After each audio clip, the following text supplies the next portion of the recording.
Greetings, I'm Thomas, and welcome back to Basilisk Keep. In this episode, we will be going over the belt and some of the accoutrements that go on it. So, in other words, some pouches, and we'll be attaching the armor that we talked about last time. Without any further ado, let's get into it.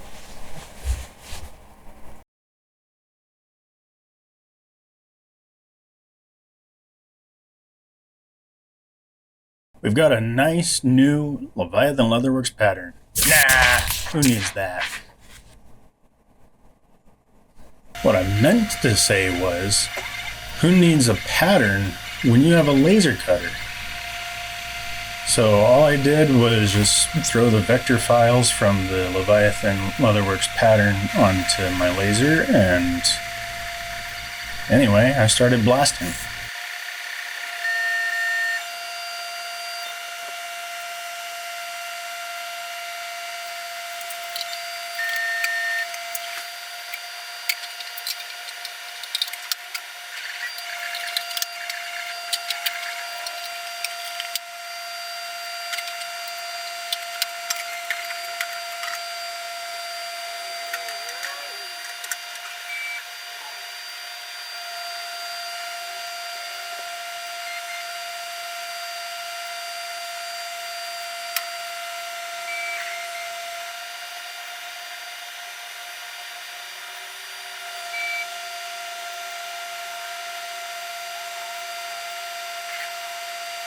So here's all the pieces that came off the laser cutter after a lot of cleanup. Got some canvas. This didn't actually need any cleanup. It was pretty simple. The leather, however, had some sticky paper on it to protect it from burn marks that had been on for like a year. And the adhesive reacted with the oils in the leather and became a gluey mess, and that plus the burn marks, it was a lot of acetone to clean. Basically, the way that this works is the strap will be tacked to the back of the pouch with a rivet, and then it goes up through this retaining loop on the front.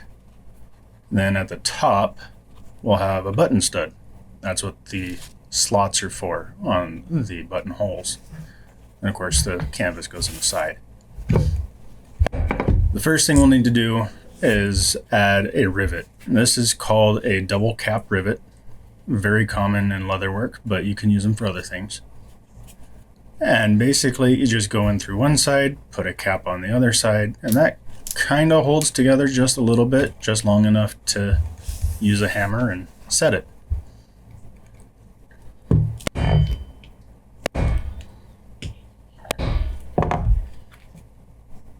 Now, I have 6 pouches, so I'm going to have to do that 6 times.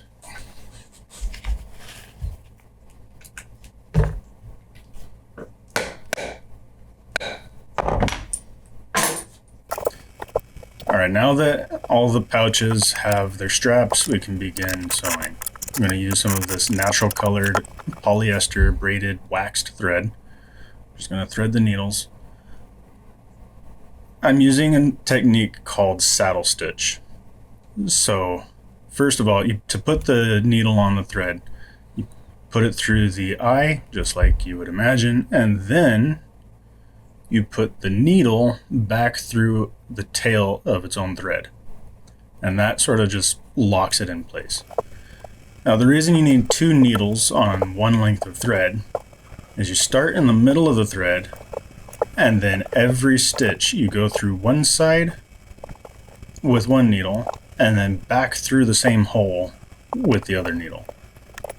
And you're sewing from both sides the entire length, and it makes a very strong stitch that doesn't really unravel even if the thread breaks.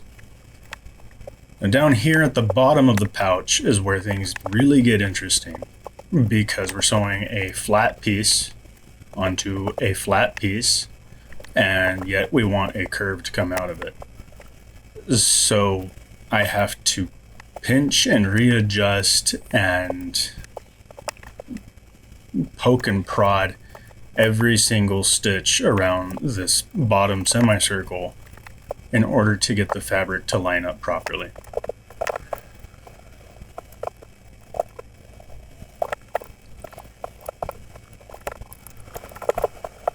Now, in order to get things to line up on the back side, well, I guess it's really the front side, I have this pin, this brass thing. It basically works like an earring in post, and it just holds the material together until I get there with the thread. And once I get through sewing the entire seam, one seam at a time, I'll use my soldering iron with a tip that I don't care about, same one that I use for welding the leg armor. I'm just going to melt the polyester thread and tap it down to make sure that it doesn't unravel from the end.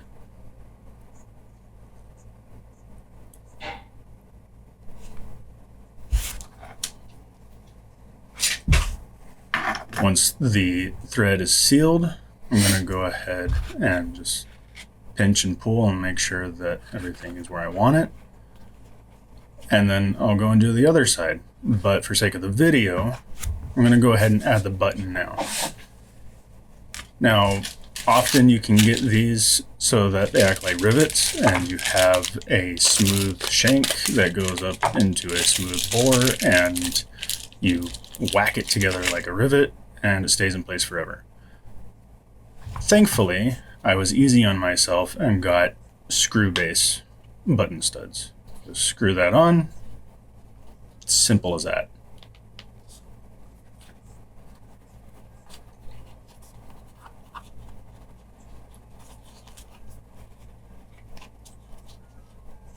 And pop, there goes the button.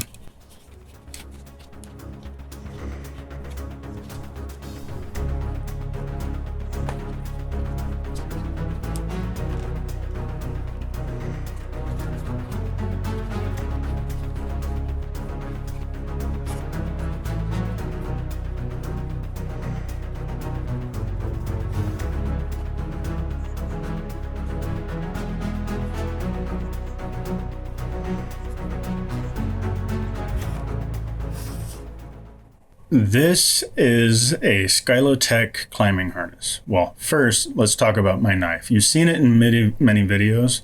I love this thing. It is a retractable, refillable utility knife. But the best part about it is it has a cartridge. You refill it with 5 blades and you can keep cutting for like half a year. It's great. So anyway, I bought this harness on eBay specifically for the buckles.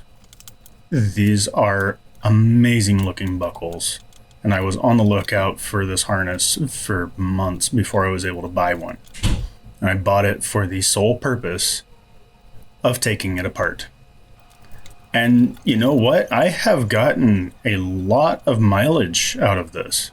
I made a belt for myself. I made a harness for a cyberpunk cosplay. I got the buckle for this project, and I got a couple spare buckles and a lot of spare hardware for people like Ed or, you know, other projects that, oh, I need some hardware. Oh, I've got some in store. Let's just use that. It has been well worth the $150 I paid for it.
So now we're on to the titular part of the video. We're going to make the belt.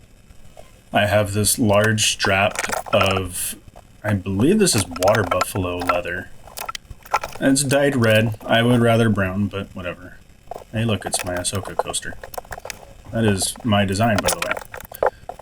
Here we're going to actually use one of my leather edging tools for what it was intended for. We're just going to round over the edge of the strap. And here you can really see just how red the leather is. So I'm going to use some tan dye in hopes that maybe it'll turn brown instead of the awful red color. It's not awful. It's just not what I want for this project. Make sure to get the edges because the edges really stand out right now. And maybe dry it off with some suede.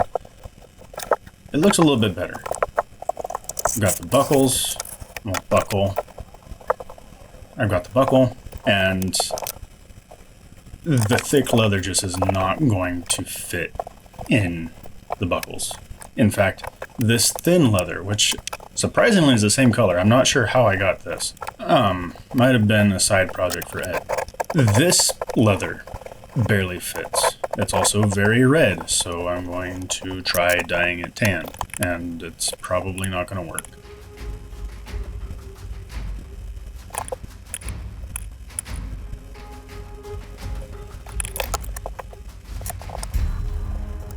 I'm going to squeeze the leather into the buckles.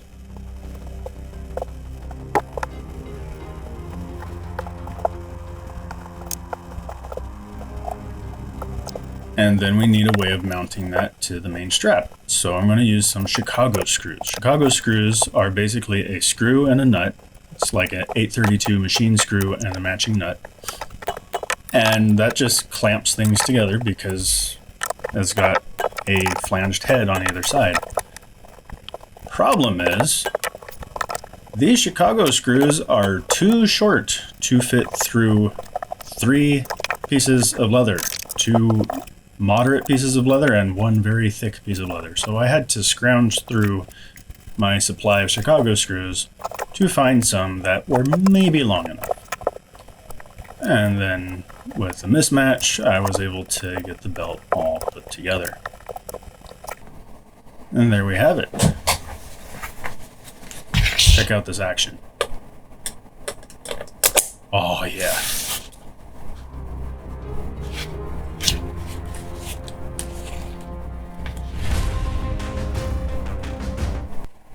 All right, so what do you think of that? It was a pretty quick episode. Definitely quicker than most that we've done so far. Yeah, most of that comes down to the fact that leather is my element. That has been my primary maker material for the last, oh goodness, more than half my life. I'll put it that way. Now, there are a couple notes that I have about this. The first one being maybe just a little too big, but that's fine. I would rather it be too big than too small. Leather is one of those materials where the saying goes something like, you can always take some away, but you can't add back to it. That is true. It's the same as in wood or fabric. It's probably more true with fabric. Really, you can patch it, and especially in something like Star Wars.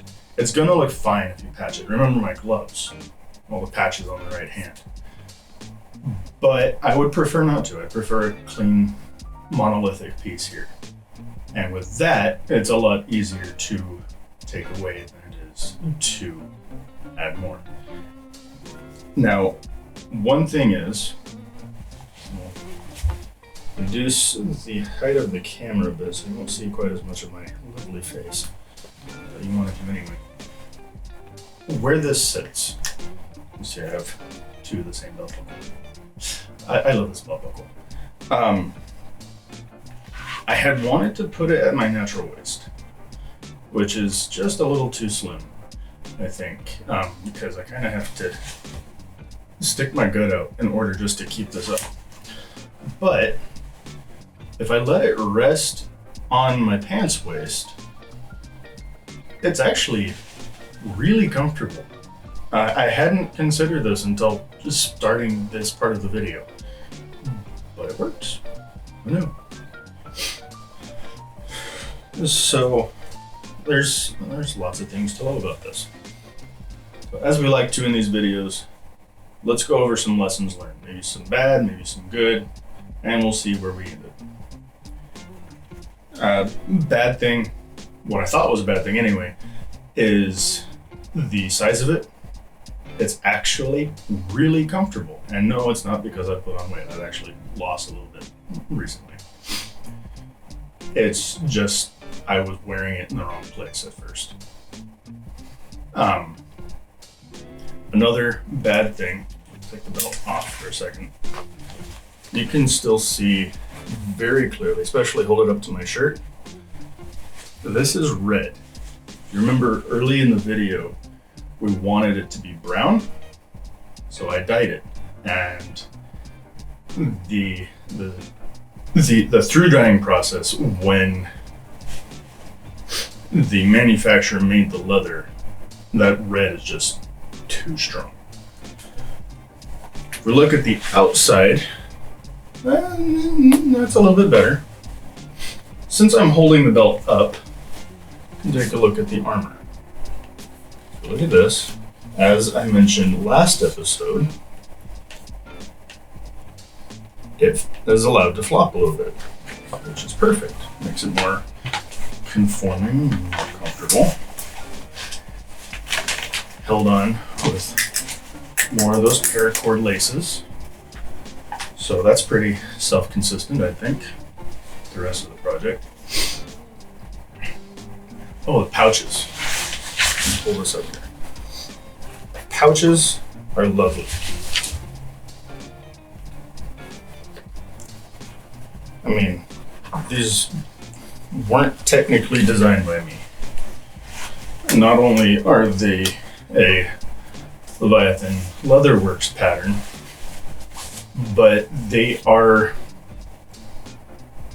not reproductions per se, but very heavily inspired by 1930s Swedish Mauser pouches.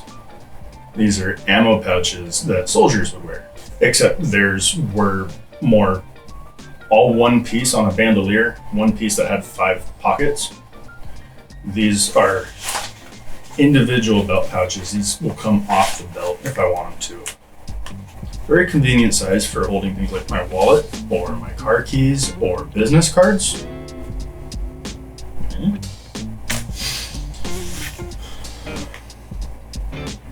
I think that the armor works great. Well, mostly.